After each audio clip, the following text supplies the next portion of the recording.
안녕하세요. 오늘도 사연살롱을 찾아주셔서 감사합니다. 저는 50대 초반의 여성이에요. 오래 산 인생은 아니지만 돌아보니 생각보다 참 많은 일을 겪었더라고요. 저희 집은 제가 기억이 있을 때부터 풍족하지는 못했어요. 아빠뿐 아니라 엄마도 항상 일을 하셨고요. 그래서 학교 들어가기 전에는 집에 혼자 있을 때가 많았지만 초등학교에 입학하고부터는 반 아이들과 친해지면서 외롭다고 느낀 적도 없고 늘 재미있게 지냈어요. 가정 형편상 여유가 있는 건 아니었지만 나름대로 잘 적응하고 공부도 그럭저럭 꽤 했어요. 그러다가 제가 중학생 때 아빠가 일하는 도중 다치셨다가 회복하지 못하고 돌아가시게 됐어요. 엄마는 일하다가 늦게 연락을 받아서 아빠가 돌아가시는 것도 못 보셨고 학교 끝나고 집에 왔던 제가 먼저 병원에 가서 아빠의 마지막을 지켜야 했죠. 사춘기가 시작돼서 예민했던 저한테는 그때의 일이 오랫동안 충격적인 사건으로 남게 되었어요. 아빠의 빈소가 차려지고 3일장을 치르는 동안 저는 그제야 전에는 몰랐던 일들을 알게 됐어요. 에휴, 딱한 사람. 어쩌다 몹쓸 친구한테 걸려서 보증을 서줬대. 그때부터 고생만 했잖아. 그러게 말이야. 남 좋은 일만 하고 갔잖아. 마누라하고 자식 한 번 편하게 못 해주고 말이야. 아빠는 제가 아주 어릴 적에 친구한테 보증을 서줬다가 그 친구가 빚을 갚지 않고 도망가는 바람에 힘들게 사셨던 거였어요. 저는 장례식에서 사람들이 아빠에 대해 했던 말을 자주 곱씹게 되었어요. 친구를 너무 믿어서 이렇게 됐다는 말들요. 장례식이 모두 끝나고 엄마는 골똘히 생각에 잠겨있는 제가 걱정이 되셨는지 자꾸 괜찮아질 거라고 하셨죠. 소영아, 너무 힘들지? 어린 너한테 엄마가 자꾸 미안한 일만 하게 만드네. 그래도 앞으로는 괜찮아질 거니까 계속 씩씩하게 살아야 돼. 엄마, 내가 쭉 생각해봤는데 아빠는 너무 순진했던 것 같아. 그러니까 친구들한테도 당하기만 했지. 난 그렇게 살지 않을 거야.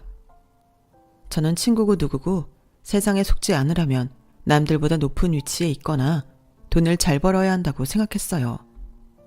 중학생인 저는 일단 공부부터 잘해서 높은 사람이 되어야겠다고 다짐했어요. 저는 그때부터 하루에 4시간이나 5시간만 자면서 열심히 공부했어요. 우리 소영이가 태어날 때 스님이 아주 복덩이라고 했는데 공부하는 걸 보니 집안을 일으키려나 보다. 진짜 복덩이 많네. 엄마의 말처럼 저는 공부에 집중한 다음부터 성적이 확 올랐어요. 엄마가 동생 뒷바라지도 해야 됐기 때문에 저는 학원보다는 동네 서점에서 산 문제집을 갖고 공부했어요.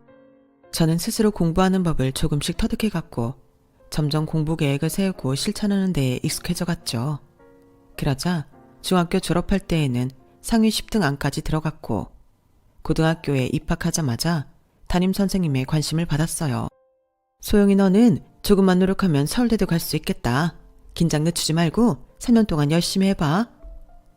선생님이 그렇게 말씀하시지 않아도 저는 이미 단단히 각오하고 있었어요.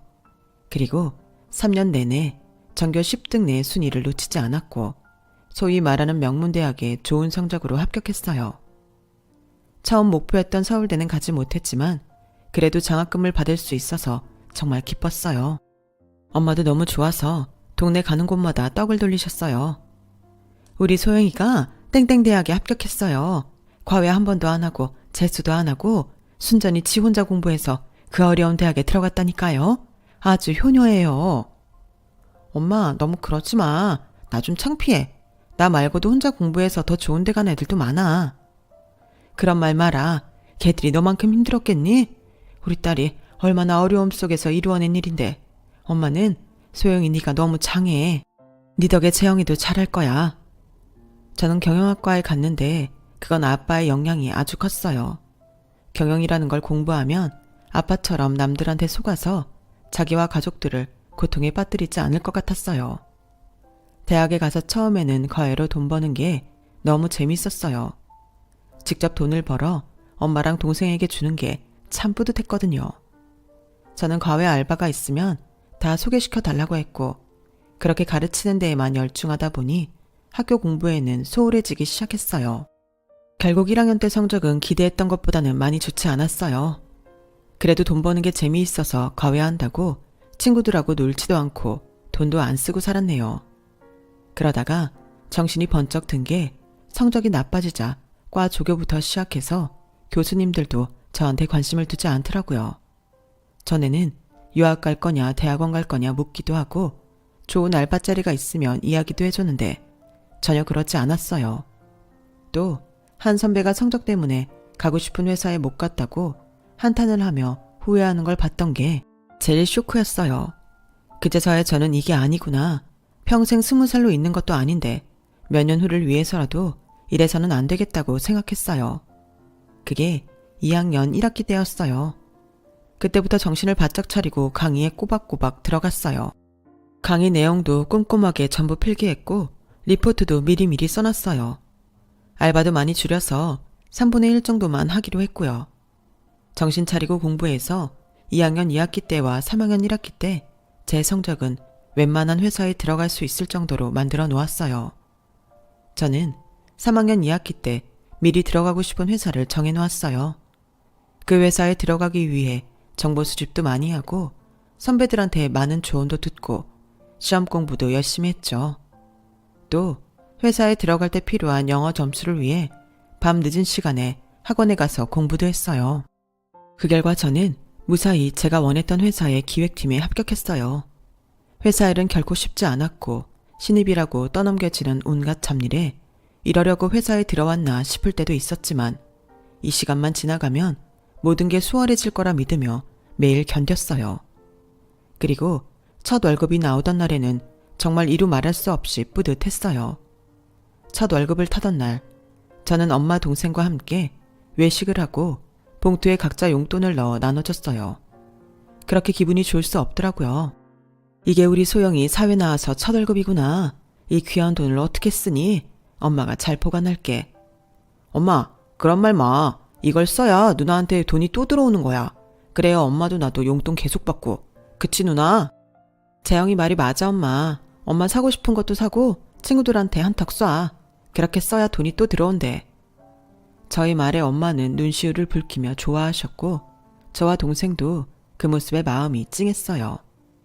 누나, 나도 대학 가면 열심히 해서 장학금 받고 얼른 엄마한테 용돈 드릴 수 있게 할게. 누나한테도 잘할 거야. 고마워 누나. 라며 동생이 따로 저를 불러 조용히 말하는데 어린데도 깊은 속이 느껴져서 괜히 든든하더라고요. 그런 가족이 저에게는 큰 버팀목이 됐어요. 회사 일이 너무 힘들고 인간관계에 지칠 때마다 엄마와 동생을 떠올리면 버틸 수 있더라고요. 그렇게 하면서 3년의 시간이 흘렀고 저는 대리가 됐어요. 회사는 완전히 익숙해졌고 매일 터지는 일들도 그저 그런 일상이 되니 점점 지루하게 느껴졌어요. 매일 회사 집만 왔다 갔다 하고 어쩌다 한 번씩 친구들 만나는 게 제 생활의 전부였으니까요. 저는 해외 파견을 요청할 생각으로 영어 공부를 시작했어요. 그러면 뭔가 달라질까 싶어서였죠. 저는 그때부터 매일 퇴근 후 회사 근처에 있는 스터디 카페를 다녔어요. 그리고 저처럼 거의 매일 와서 공부하는 남자를 보게 됐어요. 커피나 과자를 가지러 갈 때마다 마주쳐서 자꾸 눈길이 갔는데 어느 날부터인가는 아예 카페 매니저 자리에 앉아 있더라고요. 그래서 스터디 카페 직원인 걸 알았죠.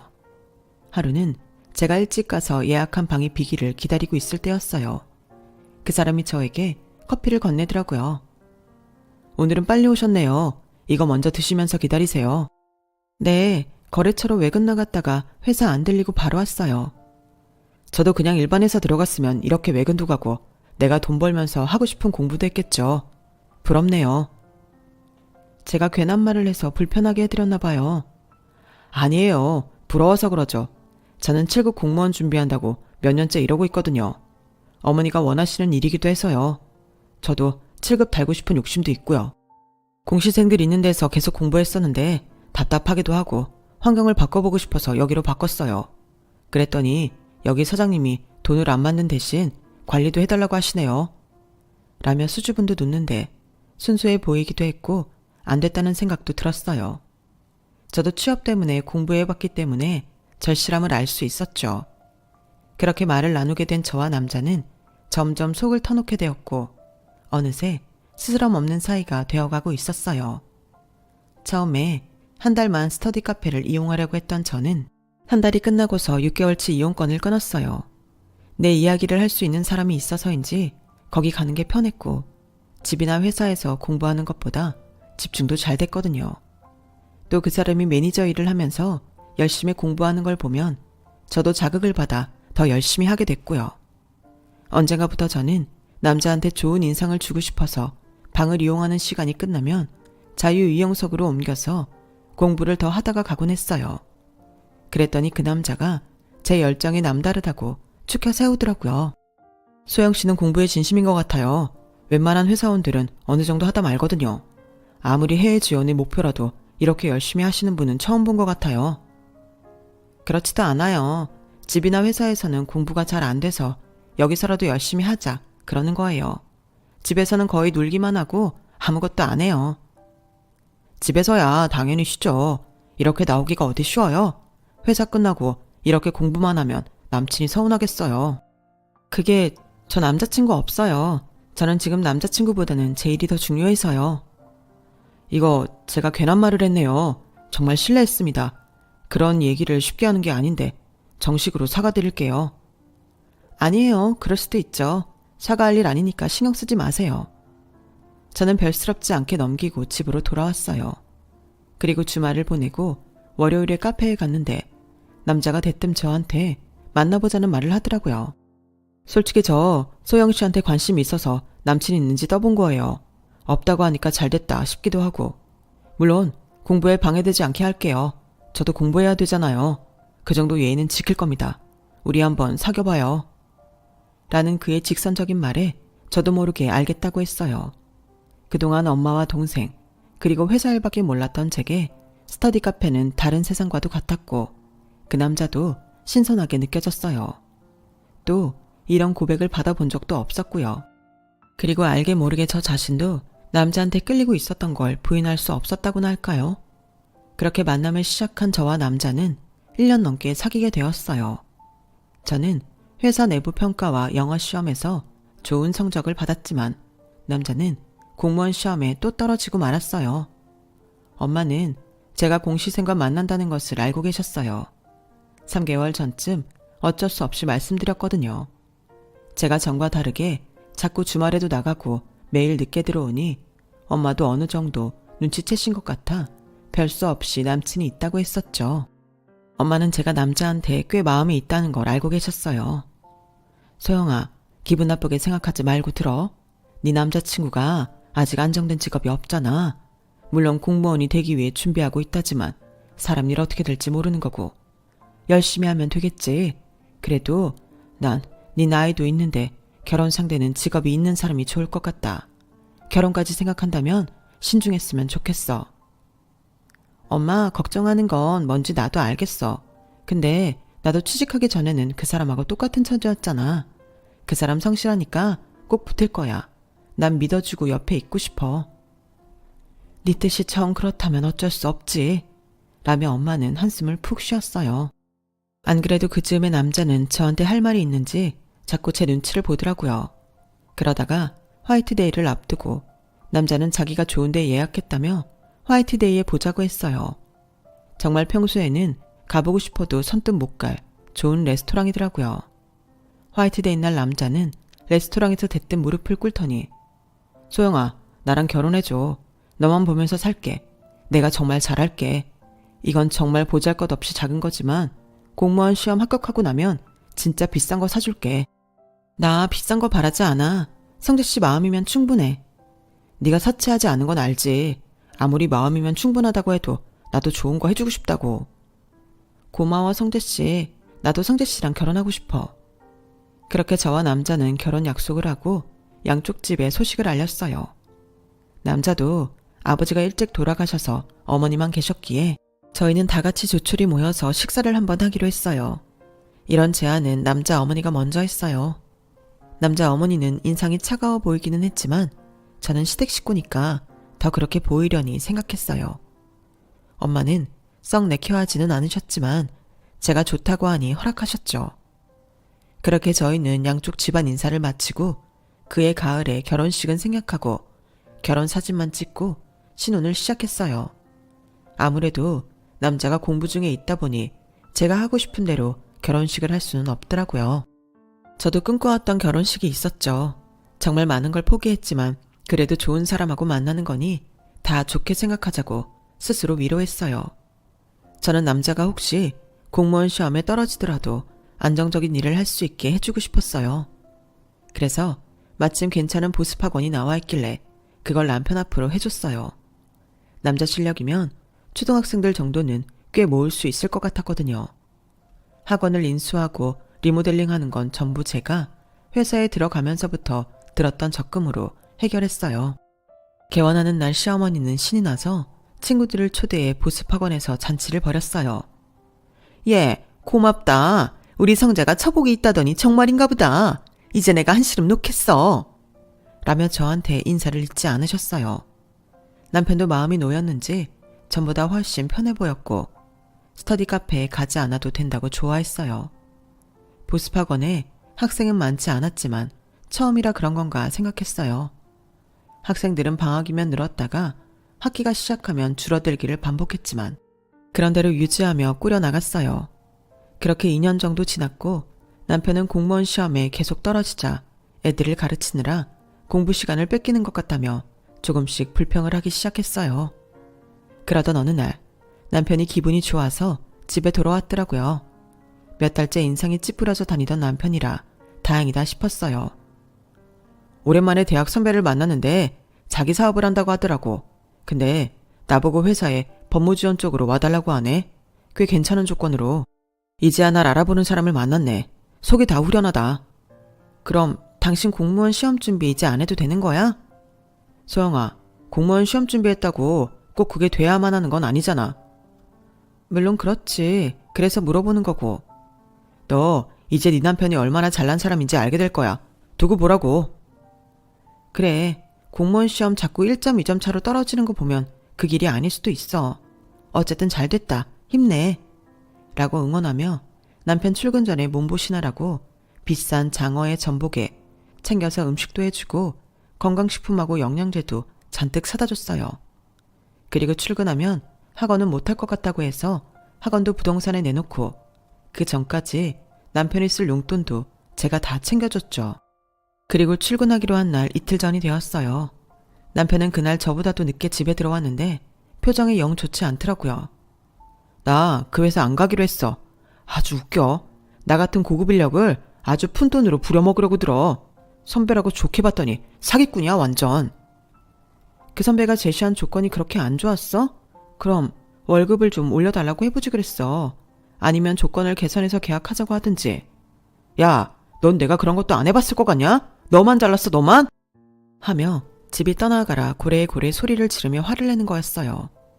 그런 남편을 진정시키고 자초지종을 들었는데 선배는 남편이 법대도 나오고 그동안 공무원 시험 준비도 했으니 어느 정도 할 수 있는 일들이 있다고 생각했는데 남편이 실무에 약한 모습을 보인 것 같더라고요. 선배라고 사람 가지고 노는 것도 아니고 뭐야. 지가 평생 잘 나갈 줄 아나. 어디 얼마나 잘 되나 두고 보자. 이렇게 된 거 그냥 잊어버려야지 어쩌겠어. 그럼 보습하고 내놓았던 거 취소하고 다시 하자. 내가 할 수 있는 걸 하다 보면 또 좋은 기회가 생길 거야. 야, 넌 이 상황에 나보고 그 거지 같은 학원을 다시 하라는 거야. 아주 사람을 가만 놔두질 않는구만. 네가 이러니까 내가 되는 일이 없는 거야. 아주 내가 돈 한 푼이라도 못 벌어올까 봐 전전긍긍하기만 하지. 언제 한번 길을 제대로 살려주길 했냐고. 이게 무슨 뒷바라지야. 그런 뜻이 아니고 다시 마음을 가다듬자는 거잖아. 왜 자꾸 사람 하는 말을 꼬아서 들어? 그리고 내가 뒷바라지를 안 했다고? 당신 회사 갈 때까지 몸 추스르라고 했던 건 안 보여? 당신 용돈 꼬박꼬박 챙겨준 건 그런 것도 다 뒷바라지야. 아주 따박따박 한마디도 안 주고 대드는 것 봐. 지가 돈 좀 번다고 사람 얕보는 거지? 진짜 재수없어. 라며 집을 나가버리더군요. 너무 어이가 없고 화도 났지만 얼마나 실망이 되면 그럴까 싶어 어디 있을 건지 알아보려고 연락을 했어요. 하지만 남편은 핸드폰을 꺼놓은 채 저한테 연락 한 번 하질 않았어요. 그날 이후로 남편은 집에 잘 들어오지 않았고 저와의 사이도 점점 멀어졌어요. 제가 아무리 대화를 해보려고 해도 저는 상대도 안 하려고 하니 아무것도 할 수 없더군요. 시어머니는 제가 자기 아들 기죽여서 일이 안 된다며 저에게 막말을 퍼부었어요. 잘난 며느리 들어오면 아들 일이 안 된다더니 그 말이 딱인데 내가 무슨 정신으로 저런 걸 며느리로 들였나 몰라. 너 우리 성재 앞길 막은 거 어떡할 거니? 네가 돈돈거리면서 보습학원 차려 등 떠밀지만 않았어도 우리 성재 벌써 공무원도 합격하고 아주 잘 나갔을 거다. 어떻게 책임질 거야? 내 아들 인생 물어내. 처음 학원을 차려줄 때와는 완전 180도 달라진 태도로 저보고 다 책임지라며 방방 뛰더군요. 2년이 넘게 우리 집뿐만 아니라 시댁 생활비까지 책임지며 단 한 번도 불평한 적 없는 저한테 모든 걸 뒤집어 씌우니 저는 너무 억울해서 오히려 아무 말도 할 수 없었고, 그게 병이 돼서 갑상선과 위장이 한꺼번에 나빠져서 더는 회사를 다닐 수 없는 지경이 됐어요. 저는 어쩔 수 없이 퇴사를 해야만 했죠. 그런 저한테 시어머니는 너 다른 일거리라도 찾아봐야 되는 거 아니냐? 성재도 힘든 때인데 이러고 집에서 노닥거리고 있으면 안 되지? 어머니, 지금 제가 몸이 너무 안 좋아서 병원에서도 아무것도 하지 말고 푹 쉬라고 했어요. 몸이 아프지만 않았어도 회사 계속 다녔을 거예요. 아니, 그러면 휴직을 하든가 그러지. 어떻게 멀쩡히 다니던 회사를 그렇게 그만둬버리면. 무슨 애가 그렇게 대책이 없니? 대책이 없는 게 아니라요. 더는 다닐 수가 없었던 거예요. 어머니는 어떻게 제 입장은 한 번도 생각을 안 하세요? 됐다. 징징거릴 거면 그만둬라. 난 그래도 생각해서 이렇게 국도 끓여왔더만 별소리를 다 듣는구나. 라며 제 속만 뒤집어 놓고 작은 국그릇을 놓고 가더군요. 그래도 제가 결혼하고 시어머니한테 처음 받아보는 음식이라 아프다니까 마음은 쓰이나 보다 라고 생각했어요. 그런데 며칠 후 동생한테 전화가 왔는데 목소리가 심각했어요. 그런데 며칠 후에 동생한테서 연락이 왔어요. 누나, 나 지금 호텔에서 매형하고 사돈어른 본 것 같은데 어떻게 된 거야? 다른 여자랑 같이 있는데? 동생은 특급 호텔 매니저로 일하고 있는데 거기서 남편과 시어머니를 봤다는 거였어요. 설마 그럴 리가. 네가 잘못 본 거 아니야?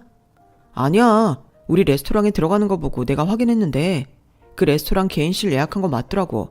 그런데 다른 여자랑 그 여자 부모 같은 사람들도 있었어. 저는 너무 놀라서 바로 그 호텔로 달려가 다짜고짜 개인실에 들어갔어요. 저를 본 남편과 시어머니는 놀라서 얼른 저를 밀어내더군요. 이게 다 뭐야? 저 사람들은 다 뭐고? 이렇게 무작정 소란을 피우면 어떡해? 이따 집에 가서 다 설명할 테니까 얼른 좀 가라. 라며 저를 내쫓았어요. 그날 밤 남편은 시어머니와 함께 집에 왔어요. 우리 혼인신고 안 했잖아. 소영이 너도 이런 날 생각하고 혼인신고 안 한 거 찬성했다고 생각해.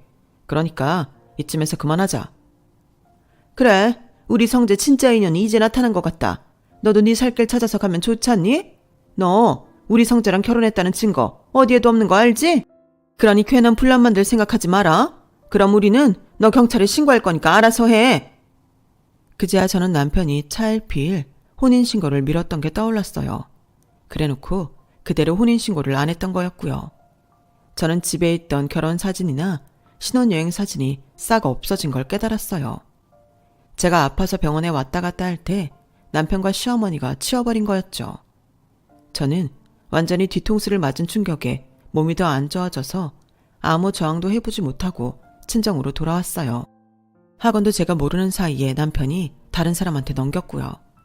남편 이름으로 학원 계약을 했던 걸 얼마나 후회했는지 몰라요. 저는 한동안 자리에 누워서 일어날 수 없었어요.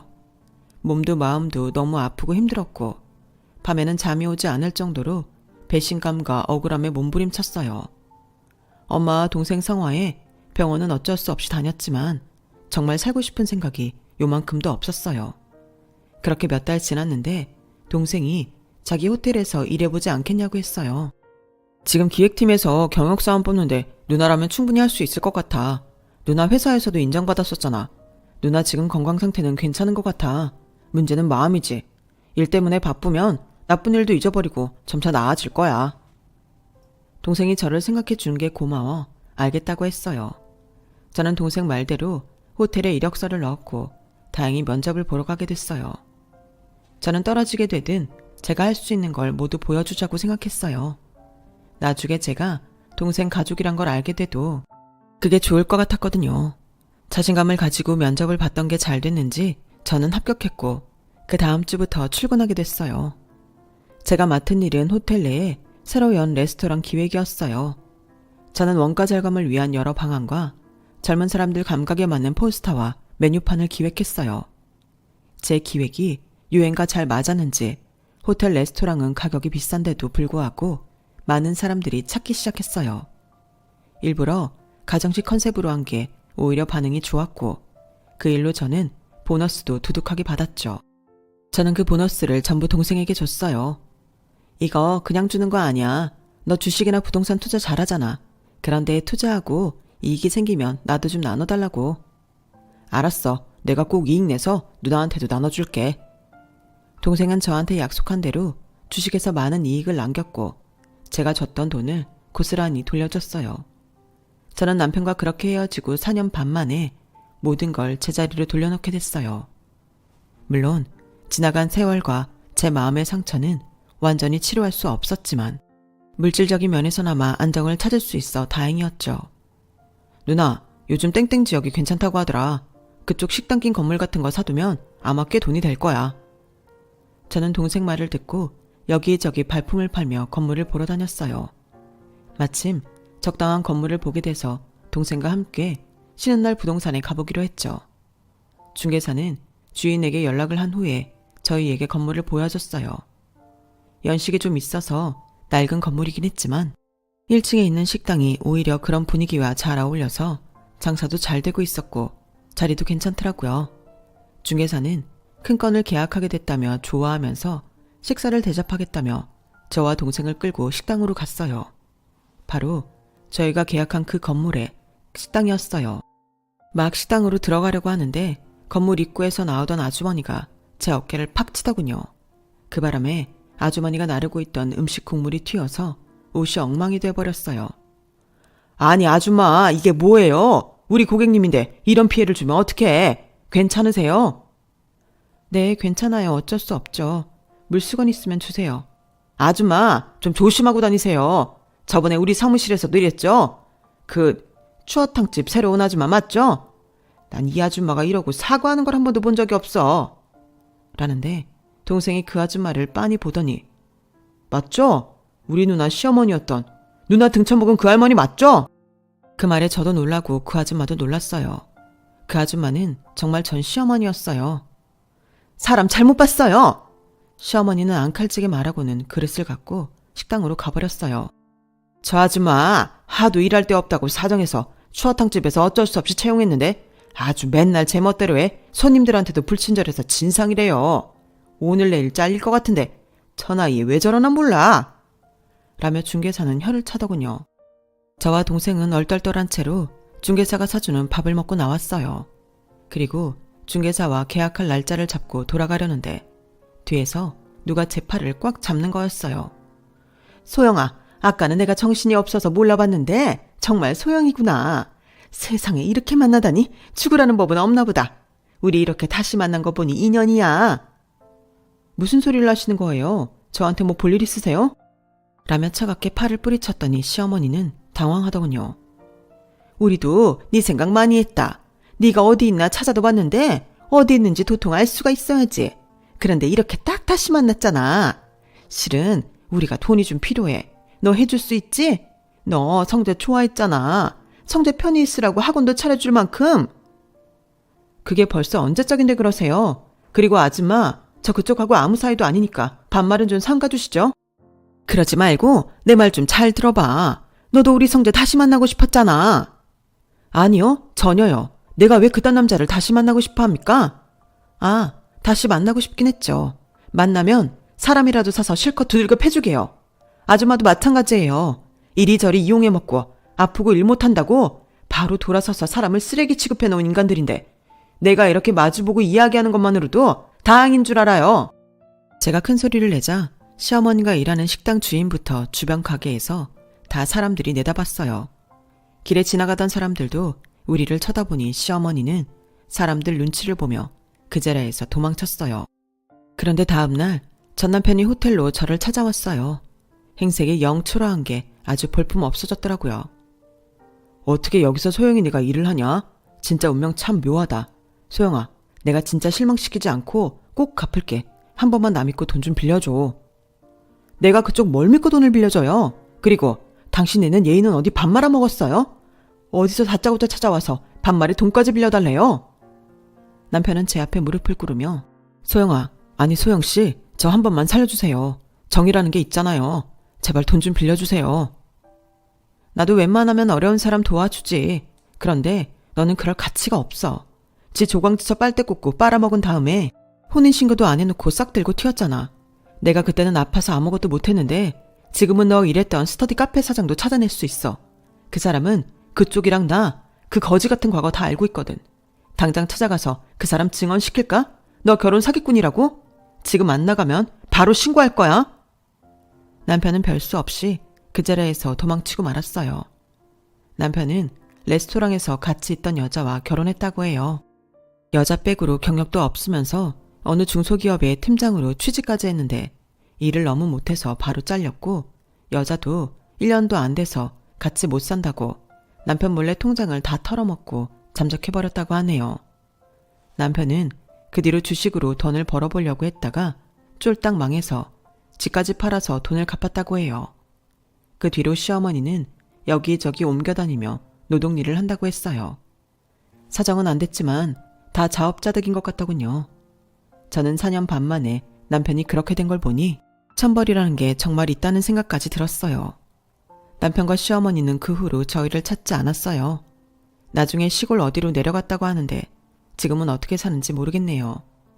저와 동생은 결혼도 하고 각자 행복하게 살고 있어요. 제 이야기는 여기까지예요. 오늘 제 사연 들어주신 분들 다들 앞으로 좋은 일만 많이 있고 매일 행복하시길 바래요. 건강하시고 들어주셔서 감사합니다. 여러분, 사연 댓글에 응원과 현명한 조언 부탁드려요. 좋아요와 구독은 저에게 큰 힘이 됩니다. 오늘도 좋은 일 가득하세요.